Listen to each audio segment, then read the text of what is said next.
I'm making this video because this is like part two. I had my earphones in my ear and I don't need my earphones to actually make this video. I got scammed a couple years ago by a famous guy in Nigeria. And for some people, that would be enough never to associate with anyone in Nigeria again. However, not long after that period of time, someone friended me on Facebook. I kind of have it open to the world because I'm in business. And I'd like people to be able to find me, find my pages, and see my work, and hopefully get a service from me. Well, soon after the first scamming, that most people didn't even believe who the person was that I said I was being scammed by, because they think that, well, I'm not a beauty queen, but they think that that person was too handsome to be interested in me. But when you're a scammer for a living, it doesn't matter what the other person looks like. They are being scammed for financial gain. So it doesn't matter if they're a beauty queen or not. And so I video chatted with this person on more than one occasion and saw even some of the other people that show up in some of the videos that you'll see in Nigeria. Not just videos, but also movies as well. I've actually talked to some folks on the phone and by text. And now I believe that there are some people that are not the real people, that are pretending to be the real people, that I actually talked to also. But this guy recently that I've been talking to is not famous. He's not the poorest in Nigeria, but he's definitely not the richest. He spends most of his time hanging out with his friends or doing his self-employment or on the phone with Americans. I felt like I was the only one for a while until I looked on his page a few times and saw that there was several that was actually in love with him. And it's like, oh, that's how it is. Okay. And then they seemed to drop off, even in arguing with him myself. I'm going to put his name out there because he's not famous.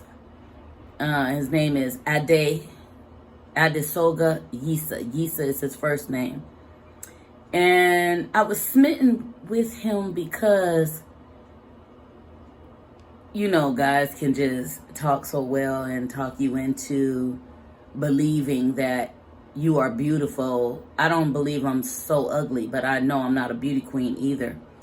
And what's annoying, he just said to me on the phone and hung up in my face, and I can't actually reach him. Don't you want to take care of your husband? First of all, we're not even married. And two, I never even seen you face to face to know that I want you to really be my husband. And three, I have to survive in a very expensive society where I live at. Seattle's not cheap. The rent here across America is not cheap, really. But Seattle, like LA, like New York, are very expensive places. And so when you tell me that we've got nothing going unless I send you money, you're really trying to tell me that I need to be homeless on the street with the other thousands of people that's homeless on the street and just go to work and send you a check. And after I heard you say that to me, it's very painful because I actually thought that you would care about my well-being and my livelihood, my ability to survive, not poorly, but well. I'm just really shocked to hear that I'm not worth a damn unless I can, and the relationship is not worth a damn unless I can send you money. And I've sent you money almost daily for the last 6 months. And I've counted only back to March and realized that since March to now, I've sent you over $1,000. And it went from $20, $15, $50. Now you want $100 a day. Who in the fuck do you think I am? Where you think I come from? I know you heard about hairstylists that make $300, $400, $500 a day. That's not me. I'm lucky if I make $300 a day. And it takes quite a bit of money to pay previous bills, debt, along with sustaining myself. So for you to tell me seems like a racket to me. I'm not good enough to talk to you. You've talked to your girlfriend at 1 o'clock in the morning. And I don't know, I just feel like it's a con job.